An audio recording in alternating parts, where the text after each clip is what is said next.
Hari ini kita akan klasikal ya berarti ya. Cara penata-laksanaan pada pasien dengan retensio plasenta. Tindakannya namanya apa? Manual plasenta. Tentunya sebelum kita melakukan praktek harus tahu teorinya dulu, dan itu sudah diberikan kemarin ya. Kapan kita melakukan atau kapan kita menentukan bahwa pasien ini retensio nih? Setelah pemberian oksitosin yang kedua. Pemberian oksitosin yang kedua. Setelah diberikan oksi maupun 30 menit. Kalau belum diberikan oksi itu belum bisa dilakukan ya. Sudah kamu kasih oksi kedua 30 menit kemudian belum ada tanda-tanda pelepasan, disitulah kamu bisa diagnosa kalau itu terjadi retensio plasenta. Tindakannya adalah Manual plasenta. Nah, sebelum kita praktek, tentunya kita harus tahu dulu alatnya. Bisa buka daftar biliknya semuanya, kita cocokkan. Mau ikutan. Karena ini lanjutan dari persalinan ya. Jadi terkadang teman-teman retensio itu bisa diprediksi sama dengan preeklamsi tadi. Ada faktor predisposisi. Apa aja? Hipertensi. Jelas ya kenapa ya? Terus pernah riwayat Hipertensi. pernah keguguran yang banyak, itu juga menyebabkan. Kenapa keguguran banyak itu bisa? Karena bekas-bekas uretnya itu menimbulkan sikartik. Jadi dia mencari daerah yang tidak ada sikartiknya, atau dia melekat di situ tapi perlekatannya tidak sempurna, sehingga peredaran darahnya pun tidak sempurna. Itu yang bisa menyebabkan retensio ya. Jadi yang pertama itu alas bokong, karena ini lanjutan dari APD ya, APPN ini sudah. Ini namanya apa? Underpad. Ya, kemudian ada analgesik. Terserah mau pakai merek apapun, boleh Kronogen, boleh Petidin ya. Fungsinya untuk apa? Nyeri ya teman-teman. Kenapa nyeri ini harus dikurangi? Satu, asuhan sayang. Kedua, memudahkan kalian untuk mengerjakan. Iya. Bayangkan kalau nggak dikasih begini, begitu masuk nggak akan memperlambat. Jadi ini harus boleh katanya pakai verbal anestesia verbal. Tapi kamu lihat mempan nggak ibu? Kamu ngomongannya nggak didengerin, gimana mau ngasih anestesia verbal? Dia udah fokus dengan sakitnya yang akan mendengarkan. Nah kalau kamu seperti itu, pasang aja, kasih aja, itu kan bisa ya. Kemudian infus, kenapa infus dipasang? Untuk memberi infus oksitosin mungkin ibu. Satu, untuk revitalisasi Cairan. karena pasti dia lama dan lelah. Kedua, untuk jaga-jaga. Karena efek dari retensio itu apa? Perdarahan. Itu udah perdarahan sibuk pasang infus. Iya. Harusnya kamu sibuk Menangani.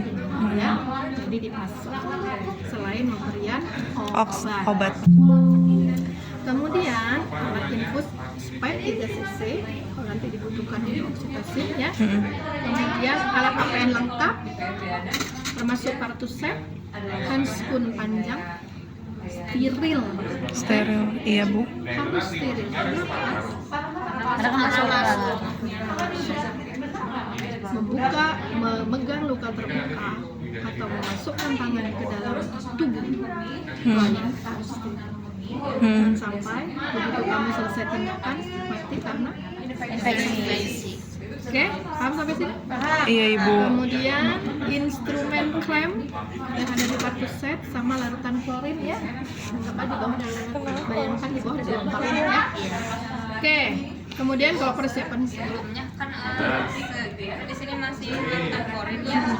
itu ada harusnya larutan enzim. bukan jadi air biasa DTT. Samain sama Air sabun. Sebenarnya sekarang itu ada yang terbaru namanya larutan enzim, tapi itu belum familiar di seluruh tempat. Kalau belum ada, kita masih bisa pakai klorin. Karena klorin itu untuk membunuh kuman. Kalau DTT enggak. Intinya itu, ya. Sekarang itu kita lagi digalakkan memakai itu, tapi ibu sendiri di ranting ibu belum, ya, belum menyeluruh. Jadi saya tidak mau memberikan yang belum di-launching secara Menyeluruh, nasional. iya.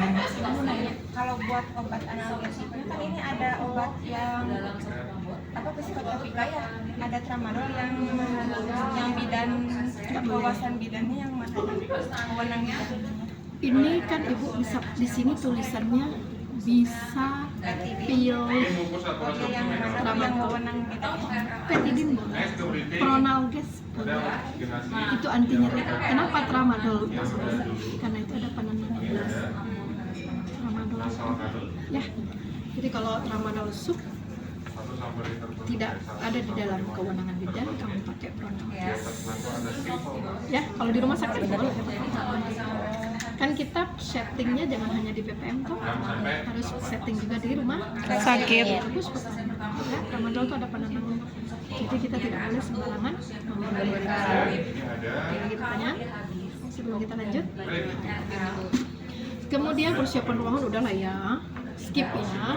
Persiapan pasiennya tuh harus menyetujui dulu. Inform consent itu penting, saudara-saudara. Kenapa? Untuk untuk menghindari miskomunikasi. menjaga kita juga. Iya. Supaya kamu dihukum gara-gara itu. Iya. Harus. Kalau tidak ada suaminya, ibunya sendiri sudah. Ya, karena kamu mau melakukan intervensi, merubuh ke dalam kalau sampai ada apa-apa. Ya. Kemudian persiapan petugasnya sudah pakai APD karena ini lanjutan ya. Kemudian memakai sarung tangannya pendek dulu. Soalnya kita mau masuk ke dalam. Ya. Kemudian memperkenalkan diri, kan udah kenal di rumah. Tadi udah kenal di rumah, iya kan? Iya. Kemudian menjaga privasi, komunikasi efektif. Soalnya gini, ini kan nyeri. Ya, pasien tuh sudah panik. Kita harus mencairkan suasana supaya otot ibunya tidak tegang, rileks sambil berbicara. Bu, ya, itu juga termasuk anestesi verbal sebenarnya. Tapi kalau nggak mempan, kamu masukin, dia masih sakit, masukinlah obat, ya. Kalau bisa sih obat itu terakhir. Kalau masih bisa analgesik verbal, anestesi verbal, ya. Oke, kemudian kita cek sudah lengkap atau tidak. Kemudian ruangan, mintalah teman-teman, kalau kita mau nolong gadar itu harus dua. Jangan kan gadar ya, nolong persalinan normal sekarang itu harus dua, harus apa? Takutnya ada something kayak kemarin saya nolong susah, oke, plus aspeksia. Kalau sendirian gimana ceritanya? Tutup ceritanya kan. Nah, jadi yang satu aspeksia, yang satu lulus ibunya.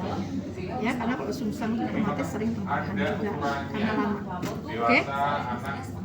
Kemudian mintalah, nah, kalau infus seperti ibu jelaskan tadi, lihat kondisi.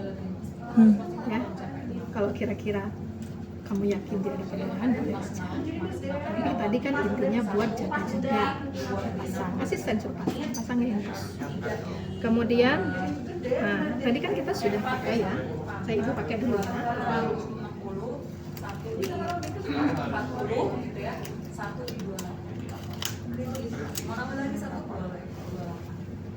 Bu, kamu bicara, Bu, ini kan plasentanya nggak lepas ya. Saya akan coba melepaskannya pakai tangan ya. Tangan saya masuk. Ya, sebelum tangan saya masuk, saya mau masukin obat dulu ya. Jadi apapun itu harus dikomunikasikan ya. Oke. Kemudian Kalau tidak bisa dengan anestesi verbal, kita kasih ini saja. Masukin ke mana? Masukin ke Anus. vaginal ya. Iya. Namanya ya, sudah kita masukkan. Oke. Kemudian cek kandung kamu. Kalau kandung kandungnya itu penuh, kita keluarkan. Kalau tidak, jangan menambah infeksi. Ya, jangan melakukan hal yang sebenarnya tidak butuh. Cek. Tadi kan sebelum persalinan pasti dicek dong. Sudah dicek kan? Nah, dicek lagi. Oh, kosong. Kemudian yang ini tadi karena masuk bubuk, Ganti. ganti. Tahu kan cara melepas? Ya. Iya, Bu. Dulu. Sini anggap ini keluarin ya. Ya. Kemudian gunakan handsun steril panjang. Bidan tidak boleh pakai cincin. Enggak. Kenapa? Itu juga bahan infeksi. Infeksi, iya. Kamu sering sikat nggak di dalam? Tidak pernah. Di situ banyak bekas segala macam. Kalau kamu bawa ke mikroskop, kemudian tidak boleh panjang. Ya? Enggak. Kenapa? Kamu tuh mau masukin ke dalam dulu.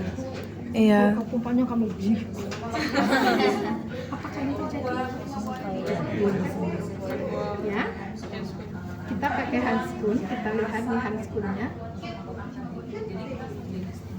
Ya, kita pegang sini. Kenapa kita boleh pegang ini? Skin to skin, latex to latex. Karena yang nanti ada di dalam. Iya. Nggak boleh pegang ini. Kalau pegang ini artinya Nggak steril. bisa masuk.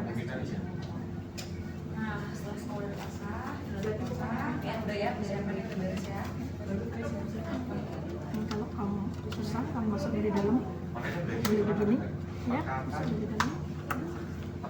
Dulu zaman dulu handskun itu ujiannya pasang handskun.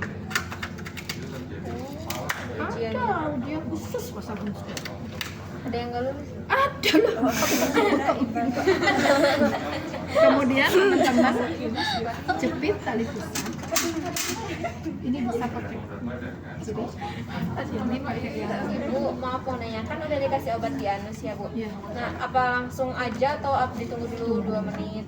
tunggu sekitar 5 menit. Oh, Ini aja kamu pasang, Ah, makan waktu. ya kan? Iya, Bu. Sudah berapa waktu? Salah saya, harusnya yang kiri dulu. Iya, Bu. Mau dipasangin tak, Bu? Nggak apa-apa deh, Bu. yang penting Oh ya, makanya kamu tahu ini, kamu di videoin soalnya ntar. Oh, jadi gimana dong, Bu? Oh, ya udah cibit, ya. Itu pakai ini. ada dapat cara. Udah nggak apa-apa kita tahu. Ini dulu, soalnya kita akan itu sudah steril, soalnya nggak boleh ya. Kalau Iya, yang Bu. kiri kan nggak masuk, Iya, Bu. jadi bisa pakai DTP aja. Dulu ada ujiannya, kamu sekarang nggak ada.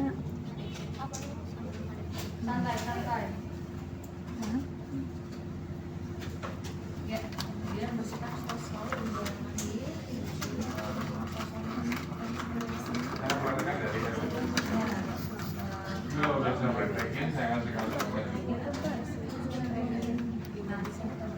Bismillah. Kalau misalkan ini kan enggak, kamu bisa pakai rentan jepit angkat, ya. Nggak boleh kita pegang begini, gembes gitu ya, nggak boleh. Kita kalau nggak kelentang ya harus diperbaiki. Dari dalam begini, Kenapa ya susah, Bu? susah. Ini harusnya ada korentang. Oke, setelah itu kita jepit tali pusat. Kita jepit. Minta asisten satu.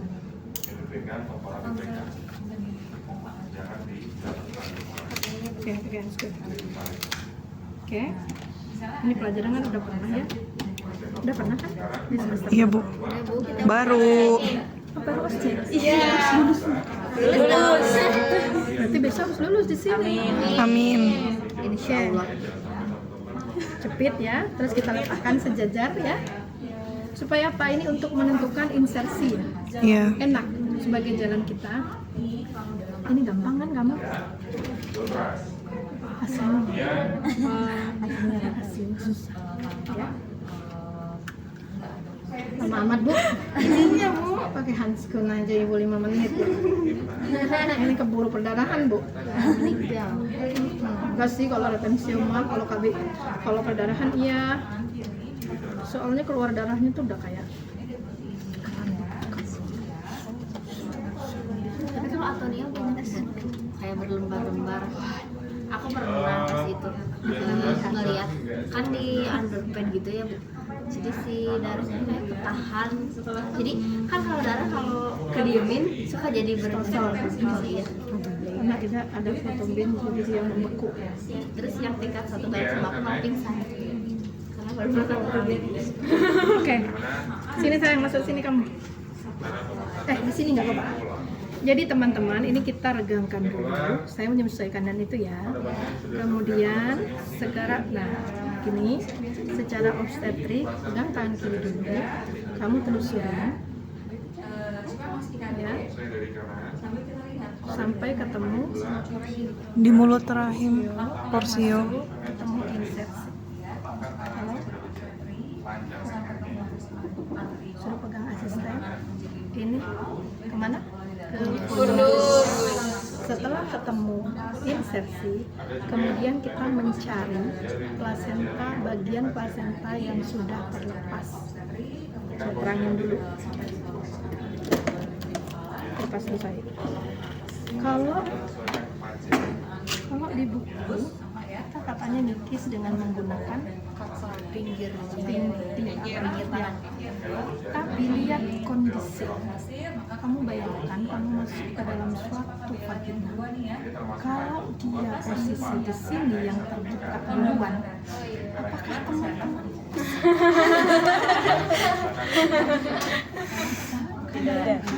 Sulit. suruh sisir dari sini? Jadi kita bisa menggunakan ujung jari. Oke?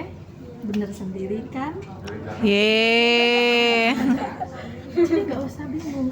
Kita menggunakan ini kalau memang posisinya bisa. Misalkan di sini, kamu raba nih. Sini yang sudah lepas nih. Kita kemudian terbuka, menyisir. Bisa. Bagaimana Ibu kalau dari sini? Kamu bayangkan aja. Muter kali. Susah. Yang ada di situ kamu kencang. Jadi bisa menggunakan ujung jari. Sekali lagi, tergantung di mana implantasi plasenta yang sudah Lepas. Jadi tidak harus menggunakan Sisi kelingking. sisi ulna yang itu. Tidak perlu. Kita bisa menggunakan Ujung jari. Kamu ke sini. Paham. Soalnya tidak semudah yang kamu bayangkan. Tak segampang Ya itu Pak Ibu ya, Ibu praktek dulu ya. Coba sayang. Iya sayang. Kalau di sini yang lepas susah, kecuali di sini. Kita bisa. Tapi yang lepas di sini kita nggak bisa menggunakan begini atau begini, tapi kita gunakan ujung Jari. Anggaplah yang lepas bagian bawah, ya. Jadi kita sisir, lepasin bagian sini, baru kamu mau berubah posisi menggunakan tangan yang sini boleh, ya, boleh. Jadi tidak kaku harus menggunakan ini gitu loh saya. Tergantung situasi kasusnya, ya. Ya, setelah selesai, sudah selesai semua, kita eksplorasi dulu. Kenapa langsung dieksplorasi? Kenapa nggak gitu? Biar nggak 2 kali masuk. Menghindari infeksi. Menghindari infeksi. Ya, jadi kita cek dulu. Kalau yakin benar itu bersih, silahkan keluarkan. Menurut profesor dulu Ibu belajar, yang namanya uterus bersih itu seperti memegang dalamnya kelapa. Kamu beli kelapa, ya, kelapa yang tua, belah, rabat, memang seperti itu, licin. Ya. Oke. Kita raba. Kalau sudah yakin masih, keluarkan, ini dipegang. Pindah kemana? Pindah ke dorso Kenapa? untuk menahan biar nggak ikut turun. Inversi. Iya. Penting. Dan itu tanda bintang merah. Kalau tidak dilakukan, gak lulus. Soalnya fatal. Ya. Oke, kita keluarkan. Keluarkannya sesuai dengan sumbu jalan Lahir. Ya, gimana? Ke bawah. Pemasangan OVA. Ya. Diukur dulu. Taruh dulu. Diukur Pegang dulu. dulu. Masase. Ini bisa Diukur dibuat. dulu di bibir Ya. sampai dalam Masase. 15 detik. Yakinkan bahwa kontraksinya sudah Baik. Kalau sudah baik, tolong kan ini kan bisa. Saya mau Periksa kelengkapan plasenta. Ini teman-teman ya. Soalnya kalau kamu lupa fokus ke sini, tiba-tiba perdarahan ibunya kolaps. Selesai, ini ibunya nggak ada. Kan nggak lucu. Kalau nggak ada tong patung, Iya. Jadi pakainya pastikan ini, oke, baru kamu cek prosedur itu membuka permukaan maternalnya, permukaan fetalnya, semuanya. Kalau lengkap, seluruh kotyledonnya itu bisa kamu gabungkan lagi. kemudian diputar 108. Tapi kalau nggak bisa, ada yang cuil sedikit saja, harus kamu bersihkan lagi. Oke? Karena sedikit itu, walaupun sekarang tidak perdarahan, dia bisa perdarahan kapan? Sore HPP. Tujuannya untuk Setelah 24 jam, dia bisa perdarahan karena masih ada yang Tinggal. Secara logika, kalau ada barang asing di dalam tubuh kita, dia berusaha mengeluarkan. Dan itu masih ada luka terbuka di dalam. Ya, oke? Nah, Oke. jadi harus bersih. Setelah yakin, kamu taruh di tempat plasenta, bersihkan ibumu. saya naik Sampai ke di sini ada yang suction. bertanya kan? Paham? Suction berapa lama? Paham Ibu. Mungkin ada yang berbeda dengan kemarin yang diajar. Kalau yang kemarin dulu Ya, siap. diajarin sama Bu Selo, kan waktu masuk ke dalam ibu ya, nah artinya nggak usah cari plasenta yang udah berimplantasi, jadi langsung aja, soalnya katanya susah buat nyari. Nyari. Ya, Oh, susah Akbar. buat nyari. Tetapi bisa seperti itu. Tetapi untuk lebih gampang menyisir, itu cara yang sudah terlepas. Tapi sebetulnya kalau misalkan langsung juga nggak boleh gitu. Boleh, mau Agar langsung juga memudahkan boleh kita. untuk memudahkan kita. Terus untuk mengurangi perdarahan juga. Karena kalau yang belum terlepas kan kamu paksa. Tapi kalau sudah ada yang lepas, tinggal diikutin. Paham ya? Jadi boleh aja. Cuman itu untuk mengurangi adanya Perdarahan. Secara logika, kalau sudah ada yang lepas, tinggal kamu ikutin aja itu. Berbeda dengan yang dipaksa untuk Lepas. ya, tidak segampang itu. Memang ini susah karena kita tidak bisa melihat di dalam. Ya, terkadang ada jonjot yang masuk gitu ke ruangan sempit. Nah, di situ yang kadang macetnya di sana. Ya, teman-teman. Tapi nggak apa-apa. Kemudian Orang yang mahir praktik itu yang sering melakukan. ini kan yang nggak sadar kemana. Kalau yang nggak pernah, Bisa sadar perawat oke? Iya. Sampai sini ada yang mau ditanyakan? Ini. Bertanya. Hmm. Kalau yang kan udah masuk ya Bu di susu udah masuk ke cervix kan dipegang sama asisten ya Bu situ. Nah pas dilepasnya itu kapan sama asisten Bu? Dilepas ya? Setelah ketemu? Setelah ketemu. Pas itu kan hanya untuk memudahkan kita menyusui. Kalau sudah ketemu, dia melepaskan. Nggak apa-apa, udah nggak penting lagi. Udah nggak butuh duit. Nggak butuh. Gitu. Ya? Itu kan hanya untuk penuntun. Kalau tegak begini dengan letoy begini beda. Iya. Ya? Itu untuk penuntun, begitu ketemu dia mau melepaskan mau dipegang gitu. Bebas. Ibu, Ya. kalau ternyata pas plasentanya udah keluar, terus ternyata nggak lengkap, kita harus explore lagi, ganti sarung tangan nggak Bu? Atau tetap pakai yang itu? Ganti sarung tangan, soalnya sarung tangan kita sudah ada di sini, megang-megang ini. Hmm. Ya, kalau dulu pakai betadine, tapi sekarang udah nggak boleh. karena betadin Kalau itu nantinya MPN hilang pasang kalau di situ antiaseptiknya, tinggal airnya. Kalau penyimpanannya enggak bagus. Jadi lebih baik Ganti. Tapi Bu, kecuali kamu yakin belum megang kemana-mana ya, iya. yakin baru megang plasenta doang, Set. tidak ada masalah, kamu masuk lagi boleh. Tapi kalau kamu udah kesini udah megang naon, lagi ada sesuatu Kotoran. di situ, kita harus ganti. Oh iya Bu. Intinya usahakan masuk itu tangan kita Mm-mm. ya. Iya. Ada lagi? Terus banyak juga Ibu kalau abis manual plasenta tuh kan udah dikeluarin plasentanya, belum dicek kelengkapan tapi langsung masuk lagi, langsung ekspor lagi, atau dia udah hafal oh di ini mah nggak lengkap misalnya gitu, atau gimana tuh Bu? Ya, teman-teman, yang saya mau pesan, kalian dipendidikan. Jadi kerjakan sesuai teori yang diberikan. Kalau di lapangan bertemu hal yang tidak cocok, kamu bisa nilai itu benar atau salah. Mm-mm. Kalau salah, kita tidak bisa juga, Pak, kok begitu? Tidak, cukup ini salah. Ya, jangan yang di lapangan dibawa ke pendidikan. Intinya kita itu meminimalisir memasukkan tangan kita ke dalam lagi berulang-ulang, lagi nih Bu, jangan lagi ya. Kalau yakin sudah bersih ya sudah, buat apa? Saya tanya, buat apa? Ya, kalau sudah yakin, kecuali ada nih baru eksplorasi.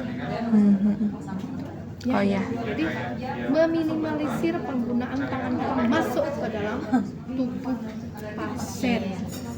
Iya. Ya, nah, nanti pasiennya retensinya selesai, infeksi yang datang lebih parah. Itu juga tadi meningkatkan kematian Ibu. yang sudah turun kata dokter pasti. Ya, Iya. ada lagi Neng? Oke, makasih Ibu. Sebelum kita praktek satu-satu, ada? Mungkin ada yang belum dipahami? Jelas? Sambil berjalan mungkin Ibu. Jalan kemana? Kamu Jalan-jalan ke rumah Ibu. Yuk, ayo kita mulai dari kamu. Yuk. Boleh? Boleh. Dadah guys. Oh boleh. Dadah guys. Enggak jadi.